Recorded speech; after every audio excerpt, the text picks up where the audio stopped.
The cathedral was glowing that day. White roses lined every pew, chandeliers rained golden light across polished marble floors, and hundreds of guests whispered in awe at the display of wealth and beauty. It was the wedding of the year, and everyone wanted to witness the union of Michael Harrington, the city's most eligible millionaire, and Veronica Sterling, the glamorous daughter of an old money family. The groom looked immaculate in a tailored black suit. His posture was perfect, his smile polite, but behind his eyes there was something else, tiredness, maybe even doubt. The bride stood beside him, dazzling in lace and diamonds, her chin held high as though she was about to claim a throne rather than a husband. The priest raised his voice, "If anyone here knows of any reason why these two should not be joined in holy matrimony, speak now, or forever hold your peace." For a heartbeat, silence reigned. Then, from the back of the cathedral, a voice broke through. It wasn't the voice of a noble guest or a jealous ex-lover. It was the trembling but steady voice of a young woman in a faded cleaner's uniform. She stood with her hands clenched, her eyes filled with a truth she could no longer bury. "Stop this wedding," she said. "You don't know the truth." Gasps echoed through the cathedral. Veronica's face turned white with fury. Michael stiffened, his gaze snapping toward the sound. And in that moment, time seemed to freeze. That young woman was Clara, the cleaner no one noticed, the girl who swept floors and carried buckets while the wealthy paraded around in jewels. But what was she doing here, and what truth did she carry that could shatter the most celebrated wedding of the year?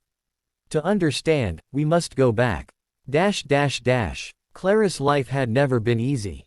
Born in one of the poorest districts of the city, she grew up in a crumbling apartment with peeling paint and leaky ceilings. Her father had left when she was 5, her mother struggled with chronic illness, and Clara became the caretaker far earlier than any child should. By 16, she dropped out of school to work full-time, scrubbing floors, cleaning offices, and working odd jobs just to keep food on the table. Yet, despite her struggles, Clara was not bitter. There was a quiet dignity in the way she carried herself. Her uniform was faded, her shoes worn, but she always walked with her head held high. To most of the world, she was invisible. But inside, she carried a heart stronger than steel. Her path crossed with Michael Harrington's by pure accident. Michael had been born into wealth and privilege, the heir to Harrington Estates, a real estate empire his late father had built from scratch. Though the newspapers called him charming and successful, his life was far from simple.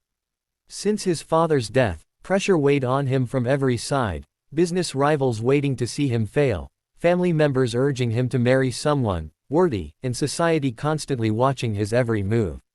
When he began dating Veronica Sterling, it seemed perfect.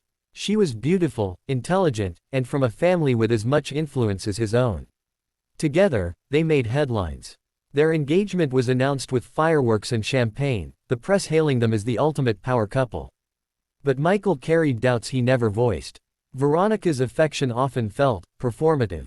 She was kind when the cameras were on, cold when they weren't.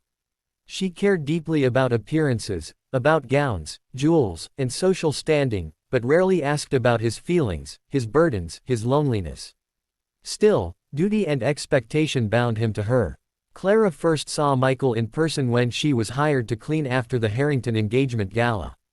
The mansion was a mess of champagne glasses, confetti, and expensive decorations. Clara worked silently, mopping the marble floor when Michael walked in unexpectedly. He loosened his tie, looking weary. For a moment, their eyes met. "You're still here?" he asked, surprised but not unkind. "Yes, sir. Almost done," Clara replied softly. Michael paused, something in her tone catching his attention. Most people either fawned over him or shrank away in fear. But Clara's voice was steady, respectful yet unafraid. He nodded, almost grateful for the normalcy, and left her to her work. That should have been the end of it. But fate had other plans.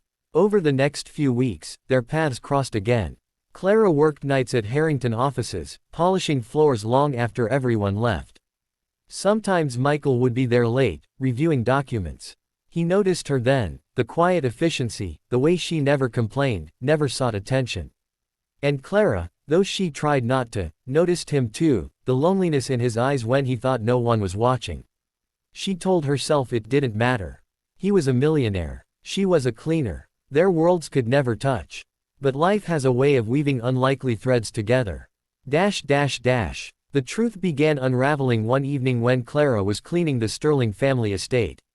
Veronica had left for a shopping trip, and Clara was tasked with tidying her private lounge.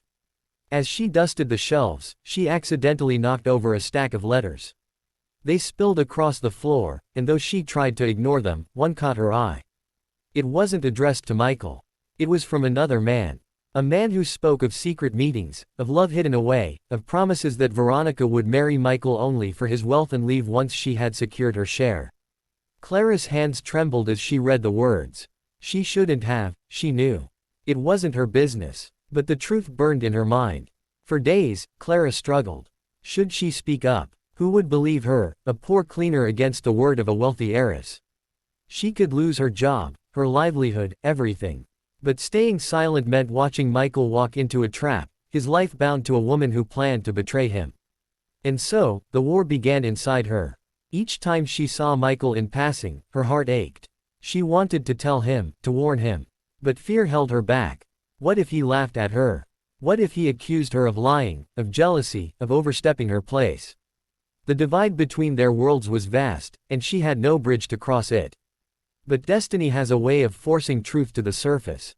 The wedding day arrived. Clara had been assigned cleaning duty at the cathedral before the guests arrived.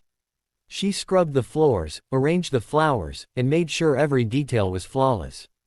By all rights, she should have left before the ceremony began. But something rooted her to that place. A voice inside whispered that she couldn't let this happen, not without speaking the truth. So she stayed, hidden among the shadows at the back of the cathedral as the ceremony began. Her hands shook, her heart raced, but she waited.